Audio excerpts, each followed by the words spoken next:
Assalamualaikum warahmatullahi wabarakatuh. Saya Nurjana dari kelompok 6 ingin mempresentasikan hasil makalah saya yang berjudul Identifikasi Biaya dan Manfaat.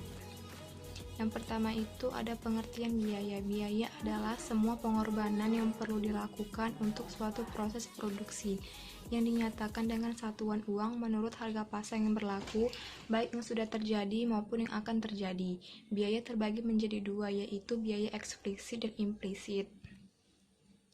B. Klasifikasi biaya. Klasifikasi biaya merupakan proses pengelompokan biaya berdasarkan tujuan dari informasi biaya yang disajikan untuk memudahkan dalam melakukan pencatatan biaya dan menyusun laporan keuangan serta memberikan gambaran informasi yang akurat kepada pihak manajemen.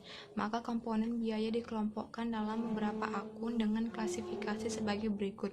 Yang pertama, berdasarkan fungsi pokok dari aktivitas perseroan. Yang pertama itu ada biaya produksi, biaya pemasaran, dan biaya administrasi dan umum. Yang kedua, berdasarkan kegiatan atau volume produksi. Yang pertama itu biaya variabel dan biaya tetap. Yang ketiga itu berdasarkan objek yang dibiayai. Yang pertama itu biaya langsung dan biaya tidak langsung. Yang keempat itu berdasarkan pembebanan periode akuntansi. Yang pertama itu pengeluaran modal dan pengeluaran penghasilan.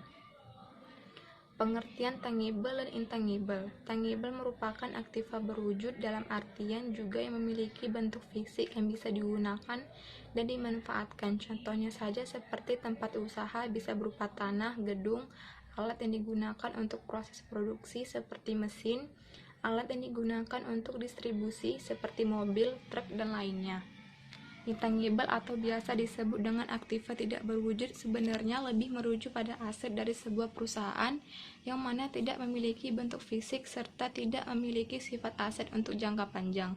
Secara keseluruhan, aktiva tersebut tidak diperuntukkan untuk dijual suatu hari nanti, baik itu dalam jangka waktu pendek maupun jangka waktu panjang.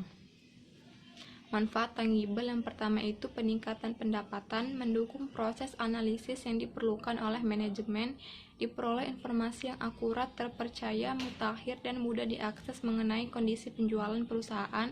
Yang kedua itu manfaat intangible. Yang pertama itu peningkatan kepuasan konsumen, peningkatan kepuasan karyawan, peningkatan mutu dan jumlah respon atas kondisi pesaing, peningkatan efisiensi dan keluasan operasional, peningkatan mutu komunikasi internal dan eksternal, peningkatan mutu perencanaan, peningkatan mutu pengendalian dan pengawasan. Sekian dari presentasi saya, jika ada yang kurang mohon dimaafkan. Wabillahi taufiq wal hidayah. Wassalamualaikum warahmatullahi wabarakatuh.